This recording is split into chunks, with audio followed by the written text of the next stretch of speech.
नमस्ते दोस्तों। आज की इस प्यारी सी बातचीत में आपका स्वागत है। कभी कभी कोई बड़ा काम सामने देखकर हम सब वहीं रुक जाते हैं, है ना। ऐसा लगता है कि अरे इसे शुरू कहाँ से करें। तो आज हम इसी का एक बहुत ही आसान सा राज जानेंगे। क्या कभी ऐसा लगा है कि कोई बड़ा काम एक ऊंचे पहाड़ जैसा है? जैसे सोचिए, फाइनल एग्जाम की तैयारी। इतनी सारी किताबें देखकर ही लगता है अरे बाप रे, ये सब कैसे होगा, कहाँ से शुरू करें, कुछ समझ ही नहीं आता। मन बस घबरा जाता है। तो चलिए मैं आपको एक जादुई राज बताती हूँ। इसे कहते हैं ट्रिवियल टैब। ये कुछ नहीं, बस एक बहुत ही छोटा, बहुत ही आसान सा पहला कदम होता है किसी भी काम को शुरू करने का। सबसे सरल और प्यारा तरीका। अब आप सोचेंगे ये छोटे छोटे काम क्या हो सकते हैं? अरे ये कुछ भी हो सकता है। एक छोटा सा क्लिक, एक नन्हा सा काम, या बस एक बॉक्स में टिक लगाना, या फिर एक छोटा सा हाँ या ना में जवाब देना। ये देखने में तो बहुत मामूली लगते हैं, पर सच पूछो तो इनमें बहुत बड़ी ताकत छुपी है। यही वो छोटी सी चिंगारी हैं जो हमें पहला कदम उठाने में मदद करती हैं। चलिए अब कुछ मजेदार कहानियों से समझते हैं कि ये छोटा सा आइडिया असल में कैसे जादू की तरह काम करता है। हम देखेंगे कि कैसे छोटे छोटे कदम बड़े बड़े बदलाव ले आते हैं। तो हमारी पहली कहानी एक स्टूडेंट की है जो एक नए ऐप से पढ़ाई शुरू करने में थोड़ा झिझक रहा था। उसे लग रहा था कि अरे बहुत पढ़ना पड़ेगा। तो ऐप ने एक बहुत ही प्यारी सी बात कही। उसने बस इतना कहा, सिर्फ 2 मिनट का वीडियो देखो। स्टूडेंट ने सोचा चलो 2 मिनट ही तो हैं, देख लेते हैं, और उसने क्लिक कर दिया। और फिर जानते हैं क्या हुआ? जादू। उसने 2 मिनट के बजाय 10 मिनट तक वीडियो देखा और अगले दिन वो खुद और सीखने के लिए वापस आया। अब सवाल ये है कि ये काम क्यों कर गया? क्योंकि उस छोटी सी शुरुआत ने पढ़ाई का सारा डर और जो हिचकिचाहट थी ना, उसे दूर कर दिया। वो जो बड़ा सा पहाड़ था वो बस एक छोटा सा पत्थर लगने लगा। अब देखते हैं दूसरी कहानी। ये ऑनलाइन शॉपिंग के बारे में है और कैसे एक छोटा सा एक्शन हमें कुछ खरीदने के लिए तैयार कर सकता है। चलिए सोच कर देखिए। आपको ऑनलाइन कोई चीज पसंद आई पर अभी खरीदने का मन नहीं है। तभी वेबसाइट आपसे बस इतना कहती है, इसे अपनी विश लिस्ट में डाल दो।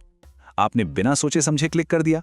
बाद में आपने उसका दाम देखा और फिर एक दिन आपने उसे कार्ट में डालकर खरीद भी लिया।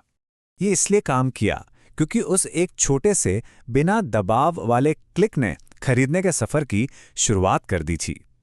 जब वो चीज़ हमारी विश लिस्ट में आ जाती है तो उसके साथ एक छोटा सा रिश्ता बन जाता है और उसे खरीदने का विचार धीरे धीरे मन में पक्का होने लगता है।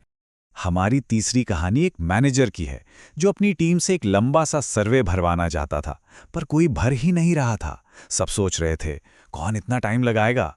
तो मैनेजर ने एक तरकीब सोची। उसने कहा, दोस्तों आप लोग बस एक सवाल का जवाब दे दो।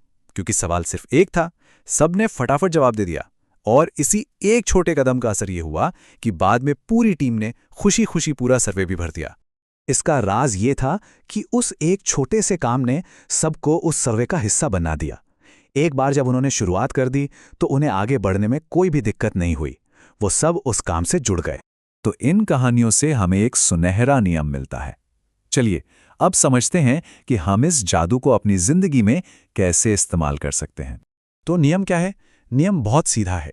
पहला कदम हमेशा इतना छोटा, इतना आसान और तेज होना चाहिए कि कोई उसे मना ही ना कर पाए। अगर आप शुरू में ही कुछ बड़ा करने को कहेंगे तो लोग डर कर रुक जाएंगे, लेकिन अगर आप एक छोटा सा कदम उठाने को कहेंगे तो लोग खुशी खुशी शुरुआत कर देंगे। तो हमने क्या सीखा? यही कि छोटे छोटे काम ही बड़े सफर की शुरुआत करते हैं। एक बार शुरुआत हो जाए तो सारा डर खत्म हो जाता है, और एक बार जब हम चल पड़ते हैं तो धीरे धीरे आगे बढ़ने की हिम्मत खुद ब खुद आ जाती है। याद रखिए, शुरुआत करना प्रेरणा का इंतजार करने से कहीं ज्यादा जरूरी है। चलिए अब इस पूरी बातचीत से कुछ आसान और काम की बातें लेकर चलते हैं जिन्हें हम और आप आज से ही इस्तेमाल कर सकते हैं। हमेशा सबसे पहले एक बहुत छोटा सा काम करने को कहें। किसी भी काम की शुरुआत की जो भी मुश्किल है ना, उसे बिल्कुल कम कर दें। एक बार जब गाड़ी चल पड़े तो रफ्तार अपने आप काम कर देगी। बस शुरुआत को आसान बनाइए। इस लाइन को हमेशा याद रखिएगा, बड़ा प्रभाव अक्सर एक बहुत छोटे से क्लिक से शुरू होता है। कितना सच है ना? याद रखिए दोस्तों, रोज थोड़ा थोड़ा सीखना ही एक दिन बड़ी सफलता दिलाता है। अपना ध्यान रखिएगा।